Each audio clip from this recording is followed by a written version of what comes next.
Grooming gangs के मुद्दे पर ब्रिटिश प्रधानमंत्री कीथ स्टारमर संकट में दिख रहे हैं। हालांकि ग्रूमिंग गैंग्स की जांच का प्रस्ताव संसद में गिर गया है। ग्रूमिंग गैंग्स के मुद्दे पर एलॉन मस्क लगातार उनको निशाना बना रहे हैं और स्टारमर खुद को बेकसूर बता रहे हैं।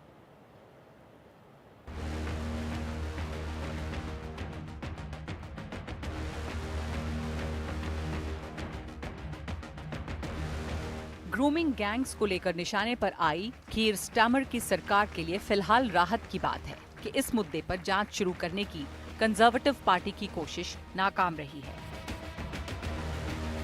कंजर्वेटिव पार्टी के प्रस्ताव के पक्ष में 111 वोट पड़े हैं और विरोध में 364, यानी 253 वोटों से प्रस्ताव गिर गया है।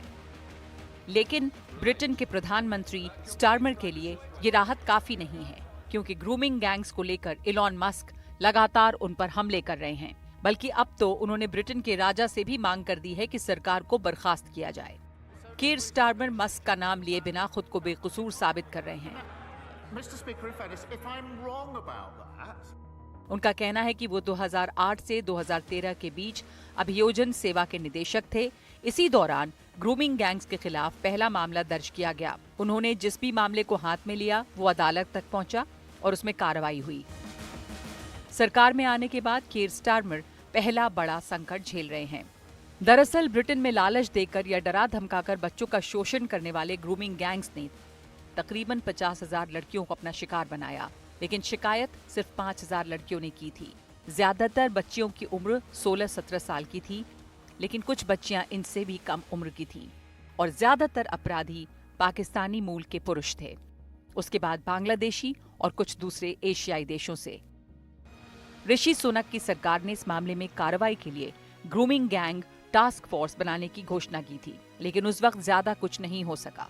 अब ये मामला काफी बढ़ गया है, क्योंकि एलॉन मस्क ने इसे अपने हाथों में ले लिया और अमेरिका के चुनावों में ट्रंप की जीत के बाद मस्क की दुनिया भर में सुनी जा रही है और उन्होंने हर देश में अपना एक अलग समर्थक वर्ग तैयार कर लिया है। तो क्या है ये ग्रूमिंग गैंग्स और किस तरह की हलचल खड़ी कर रहे हैं ये ब्रिटेन की राजनीति में? एलॉन मस्क का इसमें क्या दखल है? इन सब पर बातचीत करने के लिए मेरे साथ जुड़ गए हैं वरिष्ठ पत्रकार, बीबीसी के पूर्व पत्रकार नरेश कौशिक जी। नरेश कौशिक जी, धन्यवाद आपका। सबसे पहले ये समझा दें कि इस पर एक चर्चा ये भी है कि इन्हें एशियंस ना कहा जाए, पाकिस्तानी ग्रूमिंग गैंग्स। तो इसको लेकर प्रियंका चतुर्वेदी ने ट्वीट किया और एलॉन मस्क ने उनका समर्थन किया। तो क्या इसमें एशियंस सिर्फ पाकिस्तान के ही हैं या कुछ दूसरे देश के लोग भी शामिल हैं? क्योंकि ये मांग बहुत बढ़ रही है कि इन्हें पाकिस्तानी ग्रूमिंग गैंग कहा जाए। इसमें ज्यादातर लोग तो पाकिस्तानी मूल के हैं और ये बात बहुत सारी जो रिपोर्ट्स, बहुत सारे जो सर्वे हुए हैं, जो पुलिस में जो रिपोर्ट दाखिल हुई हैं, जो यहाँ मीडिया में जो रिपोर्टें आई हैं, उसमें बहुतायत जो है पाकिस्तानी लोगों की है। कुछ उसमें बांग्लादेशी भी हैं और कुछ जो हैं, कुछ केसेस में कुछ यहाँ के जो गोरे लोग हैं वो भी शामिल हैं।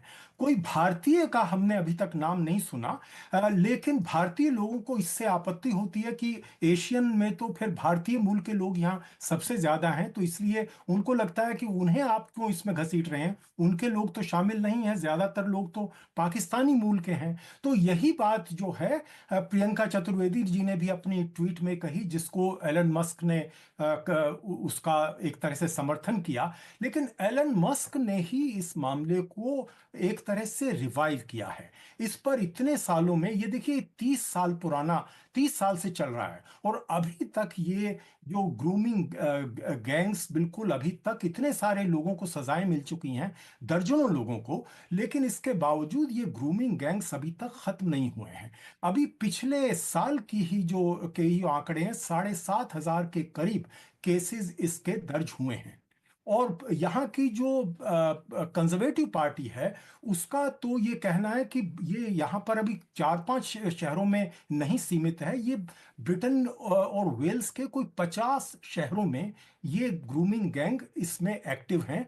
और जो वहाँ के कंजर्वेटिव पार्टी के एक नेता जो कि यहाँ के अध्यक्ष पद का भी उन्होंने चुनाव लड़ा था, वो हार गए थे। लेकिन उनका ये कहना है कि ये देखिए ये मामला कल्चरल है, तो इसलिए कि कुछ एक वर्ग के लोग एक समुदाय से आते हैं और वो ज्यादा ये कर रहे हैं, उन पर हमें रोक लगानी चाहिए, जिसको लेकर काफी उनकी आलोचना हुई। क्योंकि आप जो है पूरे समुदाय को तो दोष नहीं दे सकते, पूरी हाँ। पाकिस्तानी की कम्युनिटी को भी नहीं आप कह सकते कि वो इसमें शामिल है। ये है कि एक बड़ी तादाद इसमें पाकिस्तानी मूल के तो लोगों। जी बिल्कुल, तो इसी के लिए ये भी कहा जा रहा है, कीथ स्टार्मर पर ये आरोप लग रहे हैं, एलॉन मस्क ने भी कहा कि कार्रवाई नहीं की तब, और शायद वोट बैंक के लिए नहीं की। इसमें कुछ हद तक सच्चाई है, क्योंकि जितने भी ये जो छोटे छोटे शहर हैं या कस्बे हैं, वहां पर लेबर पार्टी की काउंसिल्स हैं, और वहां पर लेबर पार्टी के लिए वहां पर पाकिस्तानी वोट काफी, पाकिस्तानी मूल के लोगों का वोट काफी महत्वपूर्ण है। तो बहुत सारे इस तरह के सर्वे हुए हैं जिसमें पुलिस पर दबाव डाला गया कि आप कम से कम इन लोगों के आपका एक्शन लीजिए, लेकिन ये मत कहिए कि ये किस समुदाय के हैं। तो ये बात बार बार जो है, यही बात एलन मस्क ने भी उठाई है। लेकिन ये यहाँ के जो प्रधानमंत्री केयर स्टार्मर का मामला का नाम इसमें इसलिए आता है क्योंकि वो डायरेक्टर ऑफ प्रोसिक्यूशन थे 2008 से 2013 तक, जो कि या मान लीजिए आप सर्वोच्च अधिवक्ता, आप प्राधिवक्ता कह सकते हैं।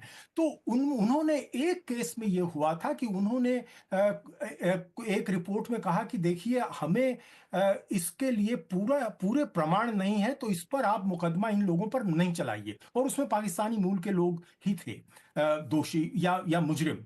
लेकिन उसके बाद जो नए जो प्रतिवक्ता आए, जो प्रोसिक्यूटर आए, उन्होंने उनके निर्णय को बदल दिया और उसके बाद उन पर कार्रवाई हुई और वो लोग दोषी पाए गए। तो ये बात इसमें उठती है। लेकिन ये कियर स्टार्मर का कहना है कि मुझे इंडिविजुअल एविडेंसेस का उस समय पता नहीं था और मैं इसके लिए जिम्मेदार नहीं हो सकता। और ये बात भी सही है कि उनके रहते हुए बहुत सारे लोगों पर मुकदमे चले हैं और दोषी पाए गए हैं। लेकिन ये भी सही है कि पुलिस को इस बारे में काफी हिदायतें दी गई और प्रेशर डाला गया कि भाई देखिए ये जातीय मामला, रेशल मामला हो जाएगा, तो आप ये पाकिस्तानी लोगों का इसमें नाम नहीं लीजिए, उनकी एथनिसिटी की बात मत कीजिए। तो बिल्कुल। ये मुद्दा अब नए जी। सिरे से फिर से उभर के आया है जब से मस्क ने इसको उठाया है। जी, जब से मस्क ने उठाया है तो ये मुद्दा और ज्यादा तूल पकड़ रहा है और कीथ स्टार्मर के लिए एक मुश्किल खड़ी हो गई है। धन्यवाद आपका कौशिक जी हमारे साथ जुड़ने के लिए। तो ब्रिटेन की राजनीति में ये मुद्दा तेज हो रहा है।